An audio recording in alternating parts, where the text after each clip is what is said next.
Good evening all, and welcome.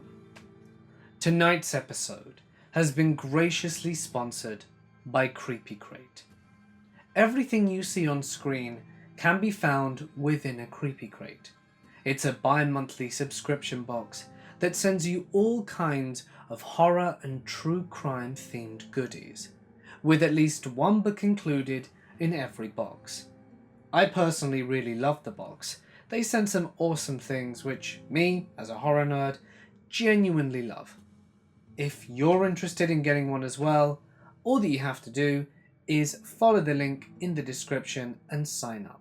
And you get $5 off your first box for using the discount code MORTIS, which should be displayed throughout this video. Also, I want to give a huge thank you to everyone who tried giving me the 1,000 comments in yesterday's video. It really means a lot. I really want to hit that target. I feel like every time we get closer, I don't know if we'll be able to do it today. I'd love it if we could. I'll probably stop asking when we do. But yeah, if we could hit 1,000 comments, that'd be great. I think we were about nearly 700 last time I checked, or when I recorded this. So anyway, if you can leave a comment, I'd really appreciate it, but if not, that's fine too. But for now, it's time to get comfortable and let the darkness take control.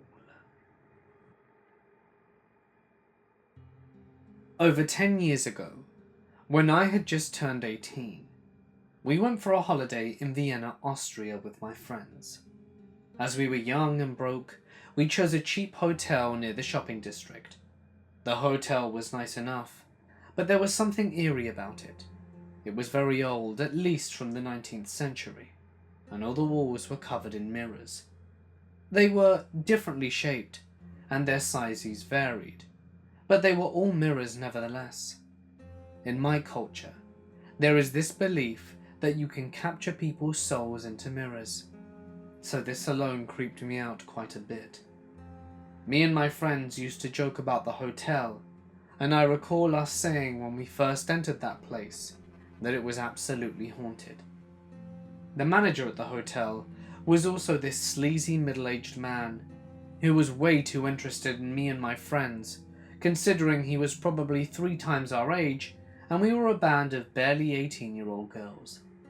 There was simply something off about him. The way he gazed at us and followed us around the hotel, always offering us something to eat or drink. Maybe he was just being friendly, but he wasn't like that with the other customers. So because of this, we found him somewhat creepy. The hotel did have an elevator, which was ancient and didn't work quite well. I remember that some of my friends got stuck in the elevator for a while, but someone working at a hotel was able to free them soon enough. We learnt this happened quite often with the elevator, so people staying at the hotel usually chose to take the stairs. One afternoon, I was lounging on my bed after coming back from shopping. I was facing the windows, and my back was turned to the door and the other bed in the room. My best friend, who I shared my room with, was still shopping, and I was waiting for her to come back. Suddenly, I heard the door of our room creaking as it was being opened, and then I heard the steps of someone entering the room. Without turning to face the incomer, I started to talk casually, as I assumed it was my friend. But as no reply came, I turned around and there was nobody there. The door to our room was wide open, but no one was at the door. I frowned and got up. My initial thought was that my friend was playing a trick on me, but as I went to the door and peeked into the hallway, there was no one there. The hallway was empty and dead silent. The stairs were on the other side of the hallway, so there was no way someone could get there so quickly and without making a sound. The doors of the elevator were open, and no one was in the elevator either. It was a simple hallway, and there were no real places to hide, so I was feeling quite puzzled. At this point, I wasn't even scared. I was more curious. Then I thought that maybe some of my other friends staying at the hotel were trying to scare me. So I took my room keys and headed to the other end of the hallway, to their room. As they let me in, I explained what happened, and they were just as weirded out as I was. The three of them had been staying at their room the whole time, talking about things only 18-year-old girls talk about. You know, boys and stuff. They also pointed out that only me and my best friend had the key to that room, so how could any of them open the door anyway? This was true. The hotel had these heavy ancient keys, no card keys or anything modern like that, and only me and my best friend had the keys to that room in question. Also, the locks were so ancient you couldn't even undo the lock, so you always had to open the room with the key. As I thought about it, the whole situation started to feel weirder and weirder, and thoughts of going back to our room alone made me feel uncomfortable. So I waited in my friend's room for my best friend to come back. When she finally returned 2 hours later, I explained to her what happened and asked her if she'd been at the hotel during the day. She gave an odd look, then told us that she had been at the city centre for the whole day. I believed her, and even if she had her unique sense of humour, she wouldn't pull that kind of prank on me. I tried to explain myself that maybe it was some kind of maintenance person, but this seemed too far-fetched.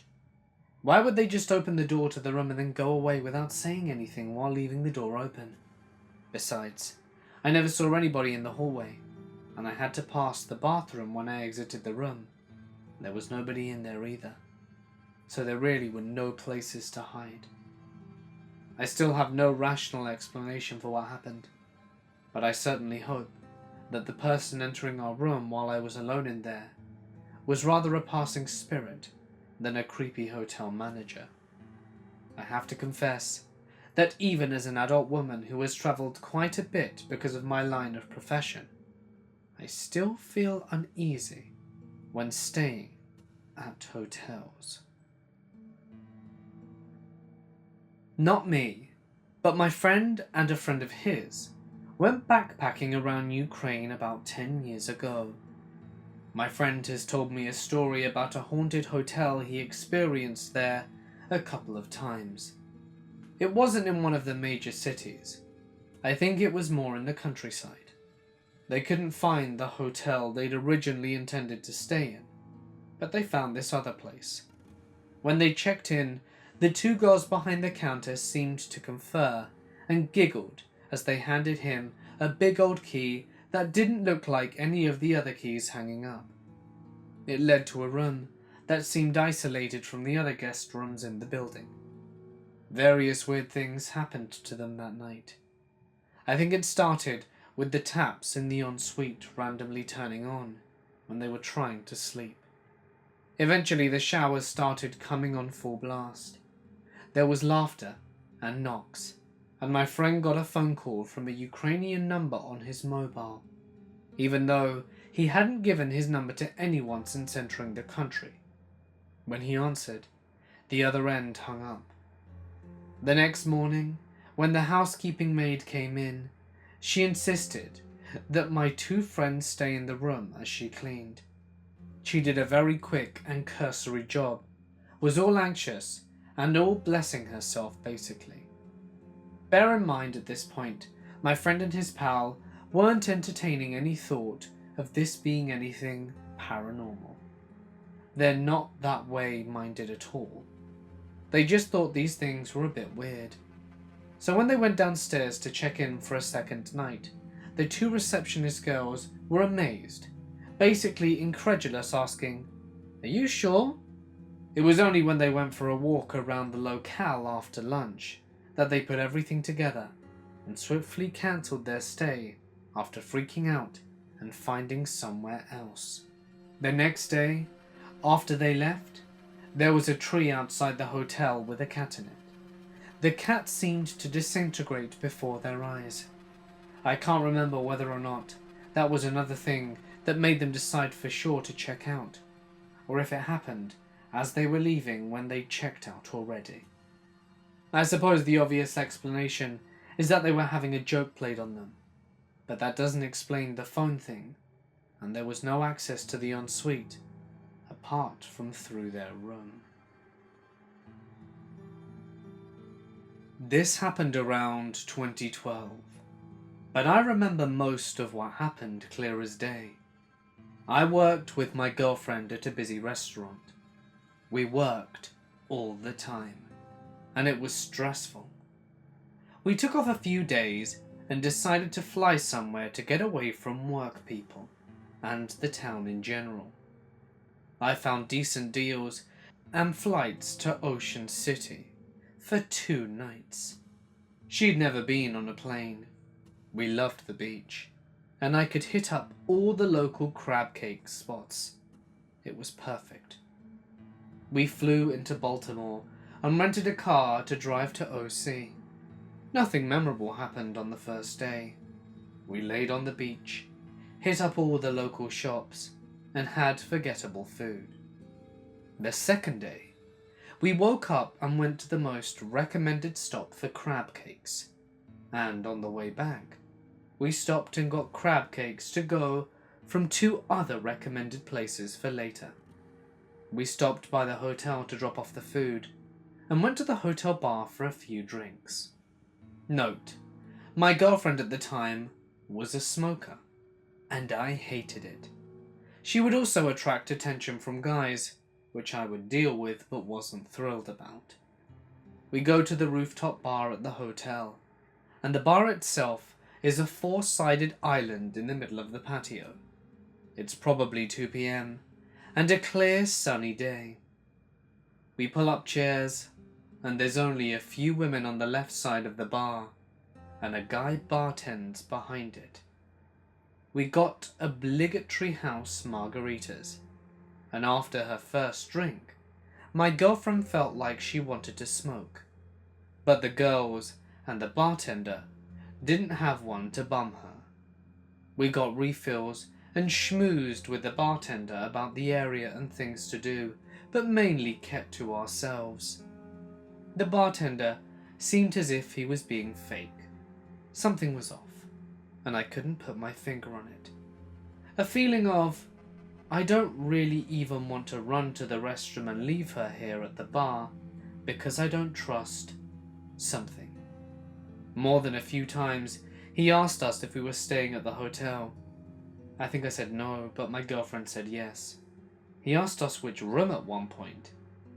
My girlfriend went to use the restroom, and a minute later I heard guys' voices. I didn't realize there were a group of 3 or 4 guys that sat at a table directly behind us. They were either playing cards or just smoking. But they made some comments to her when she walked back. Great. We finished our drinks and were Googling tropical drinks for her and area hotspots to check out. The guys came up on either side of us and talked to the bartender and got beers. You could tell they were either friends or regulars. I honestly couldn't tell you if they were there when we came to the bar or came after, but they had a sleazy vibe. Me and the girlfriend ended up talking to the only other couple at the bar that had come and sat down. It was nice to be away and just relax. We always liked making new friends. I didn't realize, but one of the guys came up and either brushed against my girlfriend or made a comment, and it rubbed her the wrong way. So in her infinite wisdom, she wanted to be bothersome to them, and got up and asked them to bum a smoke.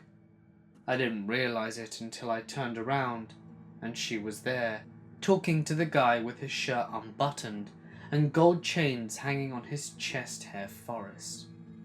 I didn't want her associating with them, but if one gave her a smoke, I would get the guy a beer if it meant we didn't have to leave the bar to hit a store for smokes. She came back without a cigarette, mad. Apparently, the guys kept asking, "What's in it for us?" and said, "Your boyfriend wants to fight us. Why would we give you anything?" I didn't want to fight them. I was on vacation, and I wasn't paying attention to them. But I didn't like the implications of the other comment. At all. Because we had a lackluster first day, I wanted to pack in fun things this day. So this drink was my last one. I asked for the tab, and the guy with a couple we met gave us his business card and said we should meet up with him and his girlfriend at Secrets at 8 p.m.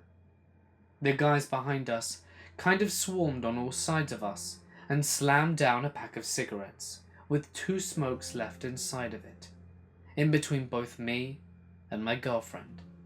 They said something like, "Here," then they ordered another round.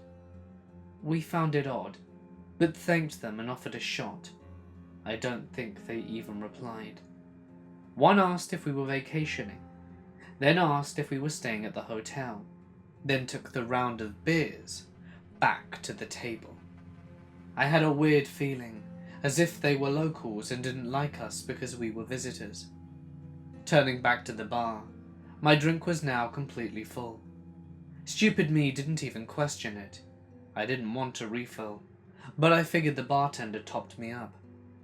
I took a sip, and the drink was strong. I just closed out, so maybe it was a thank you for the tip? It was disgustingly strong, like rubbing alcohol, maybe even turpentine. I told my girl to try it. Boozy Susie over here takes a huge pull from my drink and nearly spits it back out. It was gross. She made a face and said that it shouldn't taste like that. I couldn't even ask the bartender about it. He was gone. I don't know where he disappeared, but he was nowhere to be found.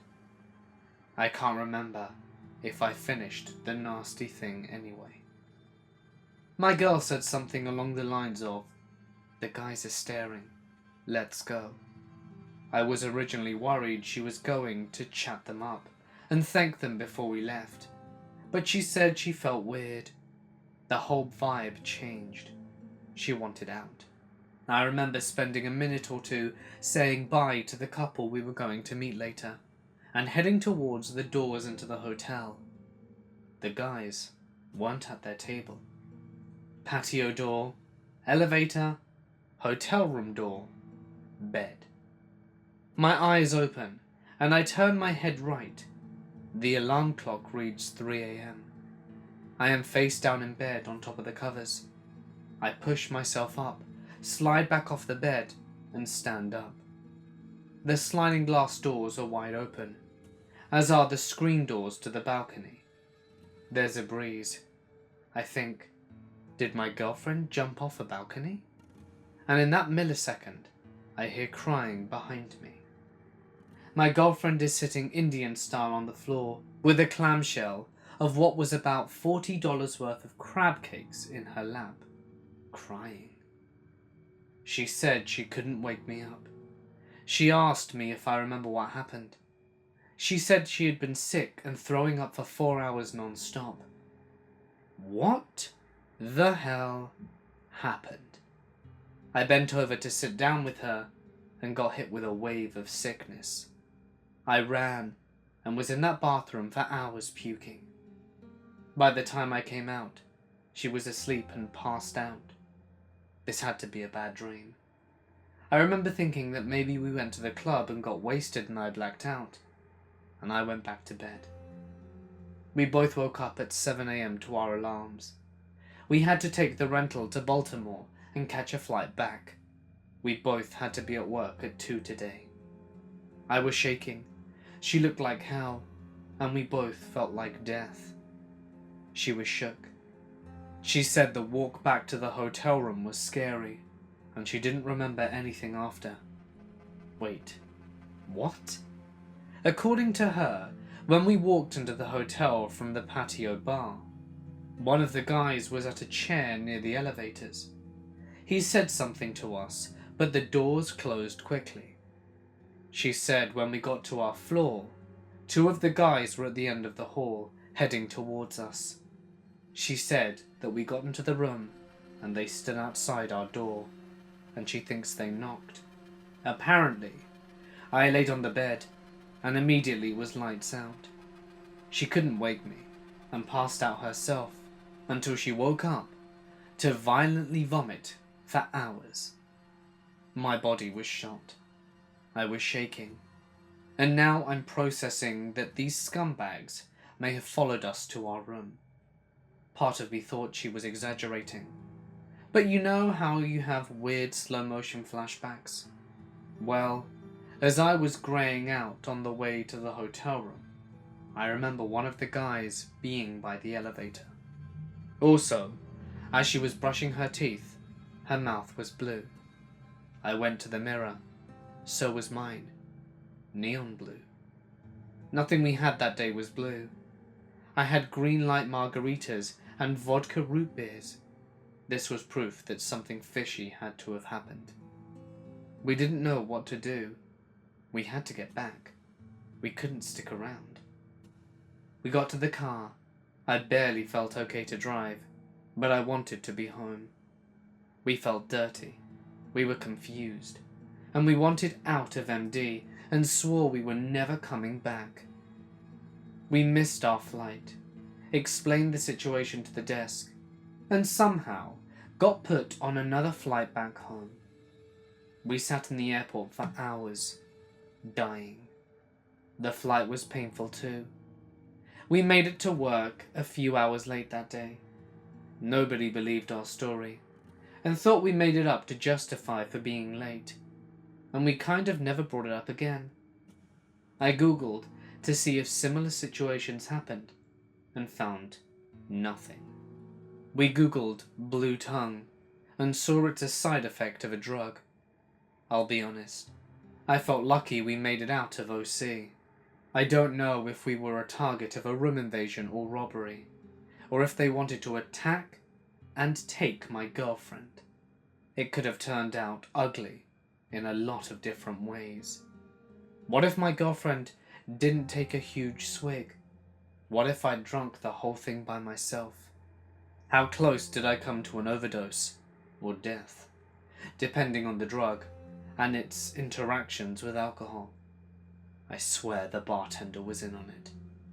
I did call the hotel and ask if there was any issues with people being drugged or room robberies, and they said that they've had 0 incidents, and I think I let it go.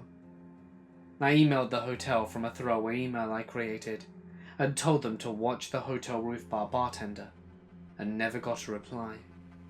I realize that it's a lot to take in, but that's my story, and I think about it any time someone brings up OC. I am 19, and this happened when I was about 14-15. I went on holiday with my mum, my younger brother, and my grandmother. We decided, since it was autumn/fall in Switzerland, to go to a warm country and chose Turkey for that reason. I wasn't used to the mentality of the Turkish, so I was most of the time embarrassed when they talked to me. At least as long as I was outside of the holiday resort, for example, at a market. When we were inside the resort, I never had problems. Everyone spoke English, and were rather reserved as well, so more usual for me. Anyway, that was until one night at dinner. Being Swiss, we decided before we went on holiday that we'll manage the tip for the staff differently, with Swiss chocolate. So this evening, we are getting served in the restaurant by a young Turkish waiter. He was very nice and always made comments to me, so my grandma decided that it would be best if I'd give him his tip. Not in the mood to argue with my grandma, I did. Big mistake. He then asked for my number and promised me to text me right after his shift and blah blah. I politely said no, since I already had a weird gut feeling about him. My grandma gave him my number afterwards. Thanks, Grandma. So let the creepy things start. He constantly texts me, demanding to know where I am, wanting to take me out to swim at the beach or show me his apartment. At this point, It's important to note that he was 19, 4 to 5 years older than me. I always said no, and then decided to tell my mum about it. She laughed it off, together with my grandma, as being cute and adorable, while he was getting more and more creepy. He told me he loved me after just a day. He told me he'd moved to Switzerland for me, since he was doing a workshop for being a waiter there, and stuff like that. I started to notice that when I was at the pool in the resort, he stared at me from time to time. He even once ran after me and tried to kiss me. I swear I thought my life was going to end when he ran towards me. As soon as we left the resort to head to the airport, I blocked him on WhatsApp. The story isn't over though. He stalked me. He found me on every social media site and texted me things like, "I love you, baby. Please unblock me," to, "You bitch. I'm gonna find you and hurt you as much as you hurt me." I just blocked him everywhere. And after a year of not hearing from him, I thought I'm alright. I wasn't. He somehow found my Skype, on which I neither used my real name nor my phone number, and sent me pictures of him at the Zurich lake, which is very close to where I live, stating, "Hey baby, I'd love to meet up. I miss you." I didn't go to the city for 3 months. So yeah, this guy's now about 25, and I certainly don't want to miss him again. My mother pretty much said no big deal to all the texts I showed her, and I'm okay now. I got a new number and changed my looks up a bit, and also grew up. Hopefully, it will be the last I ever see from him. I got my first job at 18, at a pretty high-end resort in Central Oregon, as a housekeeper. I wouldn't particularly regard it as high-end, but the resort had rules that you couldn't approach celebrities and ask for autographs in your work uniform. Anyway, I started out being trained for a couple of weeks, and that all went fine, but I would occasionally get nightmares that were based at the resort. I finished training and was on my own cleaning rooms and suites, and that's when I started getting bad dreams every night in the exact layout of the suites. The suites were kind of laid out like a condo, I think. There was a sitting area downstairs with a TV and couch, then a full kitchen, and in between that, a dining table and chairs. The stairs would lead to an open landing with railing and a bed, or beds if it was a double.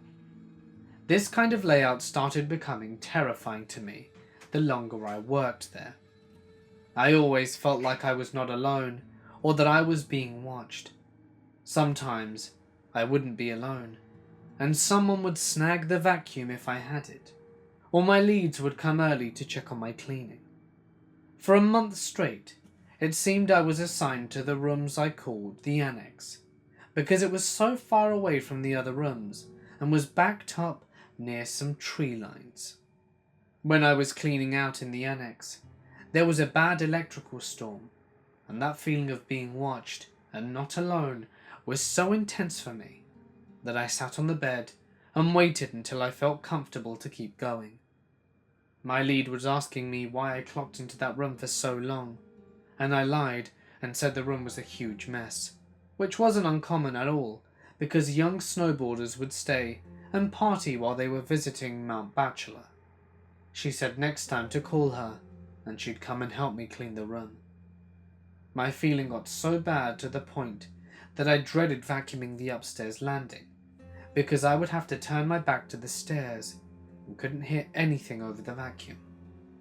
More than once, I would feel so anxious and then see my lead walking under the landing, and I would jump and then feel relieved that I really wasn't alone.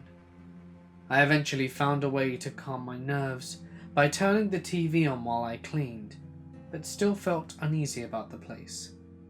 My nightmares were mostly about demons or evil things chasing me, or my family. or my family going insane staying in the rooms.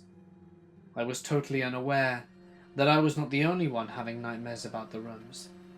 I started carpooling with a co-worker because we came from another town to work at the resort, which was about 20 miles from the town the resort was in.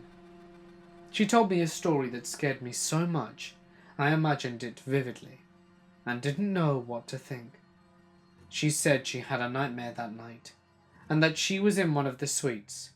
She was walking up the stairs to the landing and says she sees something in the corner. She's not sure what, because it was shadowed where it was standing. The thing was taking Polaroid pictures of itself, and the photos were falling at my co-worker's feet.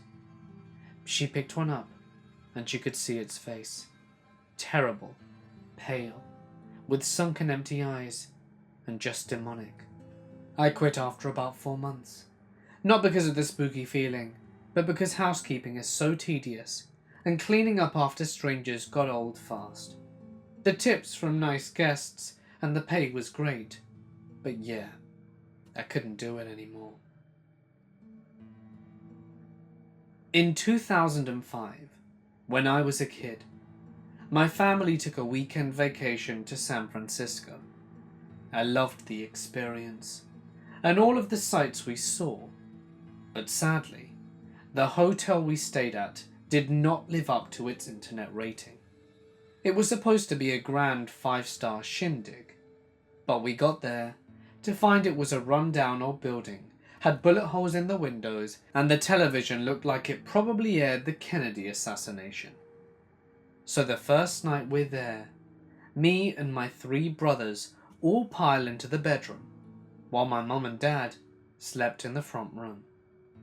Now I was awake for none of this, so everything I've heard is second-hand. Apparently one of my brothers, who was 6 or 7 at the time, slept-walked out the room and into the hall, not waking up until he was halfway down it. Thank God a nice young couple found him and soon woke him up. Since he couldn't remember the room number, they took him down to the front desk, and the night manager was able to look up my parents' names and bring him back up to the correct room. I really hate thinking, what could have happened if the wrong person had found him? Right out of high school, I went to visit my boyfriend in the military. How my parents let me go, I will never know. So we get a motel for the week, and we proceeded to spend the entire time in the room, as 2 kids who haven't seen each other in months will do. On the 5th day or so, we get back to the motel for dinner, and find that the room below us is taped off with police tape, and surrounded by cop cars. We assume drug deal or prostitution or something like that, and don't think anything else of it. Well, after my week is up, I'm in a cab on the way to the airport, and hear something about the Sunset Inn Motel on the radio. It turns out a Marine killed his wife there, drove to Texas, and was killed in a police shootout. And they found the body 3 days after she was murdered. My husband and I trade off planning our anniversaries, and sometimes we do themed trips. A few years ago, it was his turn to organize, and he picked a winner. You see, ever since I was a kid, I'd experienced odd things, and being very scientific, I liked to investigate such things in my own way. He's a scientist who loves Halloween. We get along in that way. When he told me that we were going to have a ghost-themed anniversary, I was stoked. We stayed at the Queen Anne Hotel in San Francisco, which is renowned for being haunted. One room in particular, room 314, was the most active, and this was the room my husband had booked. The hotel was originally built for Mary Lake as a girls' school called Lake Seminary, and is, as the name suggests, a large, beautiful Victorian building. The haunted room was supposed to have been Headmistress Lake's office.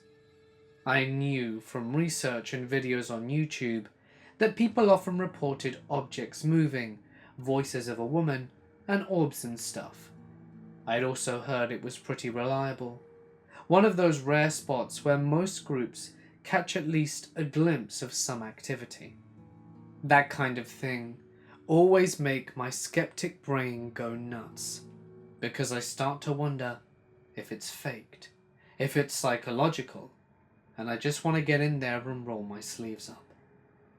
I brought my standard kit: digital recorder, camera, infrared thermometer, EMF meter, and a bunch of other random stuff. We were there for part of the afternoon, taking measurements and wandering around trying to get a feel for the place. I lay out some trigger objects, which were supposed to be things that a ghost might like moving. Everyone said they thought the spirit was originally the headmistress, so I put out cosmetics, brushes, perfume, and things that might remind a woman of her life. We went out to meet a haunted tour of the city, and I left everything set up. Turned out the haunted tour stopped by our hotel and gave a brief rundown of the hotel and the room. I raised my hand and said, "I'm renting that room if anyone wants to go in," and so the tour guide, overjoyed that they'd have access to the room, took the tour into my room. As we entered, I turned on the lights. The guide is going on about how people often see things through their phones and cameras that they don't see with their eyes. I thought, wow, how cool, and took out my phone. I lifted to take a flash picture, and saw in that second a weird grey ball shoot across the screen. The guide, who was standing behind me, said, "Oh my god, did you catch it?" Sadly, I didn't hit the button fast enough, so no picture. I've never been much one for orbs, because I know what dust can do to light refraction. But this was a massive grey ball. It didn't glow, it just moved past the screen, as tangible as a tennis ball, and though I've toyed with my iPhone to duplicate that, I can't. It wasn't dust. So after the tour, we headed back to the hotel. Laying in bed, I do some EVP stuff, and sit there, staring at my instruments until I'm exhausted. My husband has already gone to sleep, and I finally decided to call it a night. Now on either side of the bed, are massive, wrought iron and marble-topped side tables, each about 2 square foot. They're sturdy, they don't move, and both have a single, large metal lamp on them. The power outlet was on my side on the wall, about 2 feet away, as my husband had already plugged in his phone. His phone was in a slick plastic case. My phone, however, had a thick, rubber, non-stick outer case on it, because I'm always dropping the damn thing. I plugged my phone in and let it sit right beside his on the corner of the table. Both phones had plenty of slack in their cords and were a few inches from the edge. I turned out the light and laid down. I was laying there for 10 seconds when I remembered I'd forgotten to check our reservation for a tour the next day. I sat back up, turned on the light, and reached for my phone. It wasn't there. My husband's phone was there, but my phone was gone. I looked around, utterly confused, and to my surprise, I found my phone laying on the ground about 4 feet away, still plugged in, resting right against the baseboard. I froze and got goosebumps all over, because I realized there'd be no way for it to fall without me hearing it. It would have hit the ground and bounced into place, finally hitting the wall. How could it have slipped off in its non-slick case, while my husband's phone in the exact same configuration was still sitting there, and for it to be flat against the wall? Impossible. I couldn't even throw it and make it do that. It was as if someone had picked it up, walked it over there, and gently set it in place without making a single sound. I elbowed my husband so hard, he sat bolt upright. I hurriedly told him what happened, as he sat there blurry-eyed and confused. When I pointed at the phone, and he saw what I saw, he very dutifully asked me if I wanted to switch sides of the bed. He's a good man, my husband. I practically jumped across the bed. I was still covered in goosebumps, and felt like I had ice in my veins. I was physically shaking, so he bundled and wrapped me up in the blankets and held me tightly. We had been cuddled together, so falling back to sleep, and me thinking, how the hell am I supposed to sleep tonight, for about 30 seconds. When I shit you not, plain as day from that space between the bed and the power outlet, we hear a little girl giggle and say, "Hello?" I jolted, and I felt my husband's whole body startle. After a few seconds, I tilt my head. He whispered, "I heard it too." I didn't sleep that night. The hotel did not disappoint. Wandering around, we had a few more odd things happen. Once, while we were sitting in an old church pew at the end of the corridor, the window on the hall slammed open. There was no one there. In our last hour there, we were sitting on the second-floor landing beside the elevator with our recording devices. My husband said, "Well, should we head out?" I agreed. I stood up, and with a little bing, the elevator opened for us.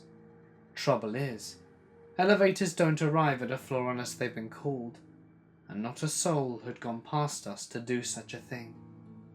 I went to the front desk right away, thinking that the clerk had heard us talking and had sent the elevator up by getting us and hitting the button for the second floor.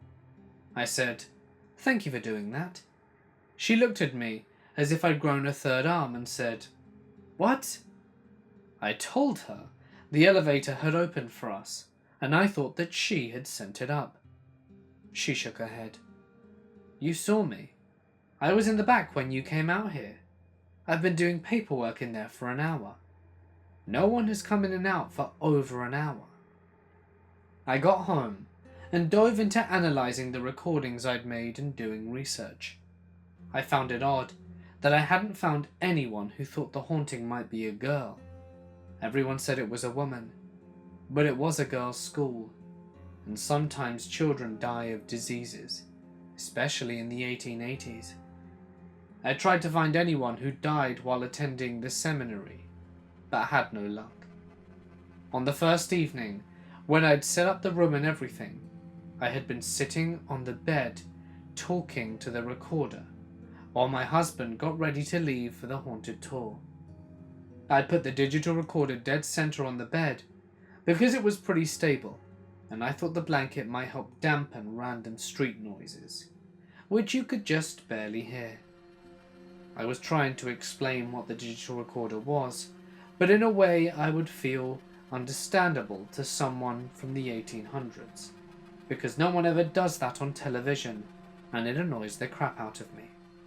How is a person who died in 1755 supposed to know the words recording, or play, or playback, or whatever it means? For them, those words have different contexts. So I was picking my words carefully. I said, "This tiny metal box here is a machine. It can hear things I can't, like a gramophone or a ponographic cylinder. It can transcribe noises, voices, words, so that even if I can't hear you now, I can check the recording later and it will play for me everything it hears. So you can speak if you want to, and even if I can't hear you now, I will be able to hear you later." At that exact moment, very loudly, as if they are closer to the device than I, a female voice says, "Ah," in that excited or enlightened way that indicates understanding. It was the only recording of an EVP, and happened in the first 30 minutes we were there. After that moment, we were basically followed around, and every crazy thing the ghost could manage, it did. I just wished I'd had a video camera instead of a still camera that night, so that I could have captured the phone being moved and the little girl laughing. That was seriously the coolest and most unexplainable thing I've gone through with another person there to witness it. My husband wants to go back. I'm not so sure. So if you ever get to stay in room 314 of the Queen Anne, don't plan on sleeping. For context, I am a female. This year, my favourite cousin was getting married in Canada. My trip involved a layover in China, where I was provided hotel and accommodation. At this point in the year, it was super hot in China. The problem was the air conditioning wasn't working, along with all the electronics, Wi-Fi, PowerPoint supply and the like. I called the front desk to tell them of this problem, and one of their employees was sent up to try and fix it, but to no avail. After 30 minutes, I told him it was fine, and I just wanted him to go, because I'd been exhausted from all the travelling and lack of sleep. Fast forward to some point in the night. I woke up, which isn't that uncommon for me, but I heard something. In my dazed state, I saw someone at the end of my bed sitting. At first I thought it was my cousin, and told him he could sleep on the couch. But then it hit me. At the end of my bed was the same man who had been sent up to fix the problem in my room. He was just sitting there, and undressing himself. At first I couldn't say or do anything. I just thought in my head, this is what happens to solo travellers, and prepared myself for the worst. But then I thought, screw this, and screamed my heart out. The man got startled and ran away. I ran up to lock the doors, and thought it was pointless since he probably had a key card and could get back into my room anyway. I ended up spending the rest of the night awake, staring at the door. When morning hit, I tried to tell the front desk about it, but there was just a huge language barrier, plus my crying didn't really help. Then I noticed the guy who was in my room in the background, and I started shouting and pointing at him.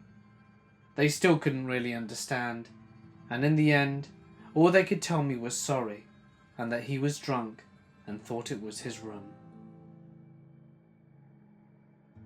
As part of a family trip, when I was about 8 years old, we stayed at the Columbia City Hotel in California. The place is a gold rush hotel, which is supposedly haunted, but it was for the general gold rush history that we were staying there. I remember hearing some sort of tour describing the ghostly activity to do with the miners and gold prospectors. But I wasn't part of the tour, and was really just hanging out, waiting for my parents to finish checking in. That night, when we went to sleep, I had pretty much forgotten that the place was supposedly haunted. Sometime in the early morning, I awoke crying after a nightmare, which wasn't uncommon. Neither were night terrors, and I remember still being in the state between asleep and alert. While lying in my bed, I could faintly hear a soft woman's humming, which sounded like a lullaby, almost like what my mum might do. But I also noticed that it sounded very close when my parents were asleep on the other side of the room. I wasn't afraid, even when I heard a calming and soft, "Shh, go back to bed, sleepy baby." Still sleepy, I did actually drift off back to sleep. The next day, when I was chalking it up to a dream, I heard the tour again, talking about a young woman who in the gold rush era had stayed in a room. Apparently her child had died in infancy there, and she grieved it something fierce, enough that people claimed they still heard the infant's cries and her singing. I didn't know I had heard this part of the tour the day before, and hearing it after my night convinced me that what I had dealt with was not a dream.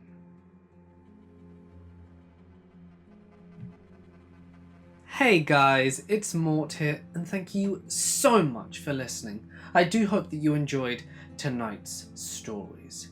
I really like hotel stories for some reason. I genuinely don't know what it is, but they are some of my favourites. I would love to go to that haunted hotel. Seriously. I'm just thinking about how I'm going to approach my wife about it. And I'm pretty sure she'll say no because of Pandora. I don't blame her. I don't know how comfortable I feel taking my baby into an allegedly haunted hotel. I just really want to experience something paranormal, you know? Maybe one day. Anyway, if you like the video, please do not forget to drop a like and leave a comment so we can get to that 1,000 comment milestone. That would be so amazing. You know, if you want to. If you'd like to share a story, you could always send it to my email or my Reddit. Just please be sure to be very generous in the description department, as well as adding plenty of paragraphing and punctuation to make the story flow better. I'm going to be honest, ever since I started saying this, a lot of your stories have been really well written. And although I do get bored sometimes just saying the same thing at the end of the video over and over, it does work because new people come along and they listen and think, oh, I better add a bit more detail. So thank you to everyone. And I really hope this doesn't get too boring. I wonder if I should change my outro. Maybe I'll just have creepy laughter. Or maybe not. I don't know. Anyway, for now guys, I'm gonna sign off. Stay awesome. Comment. And I'll see you in the next one.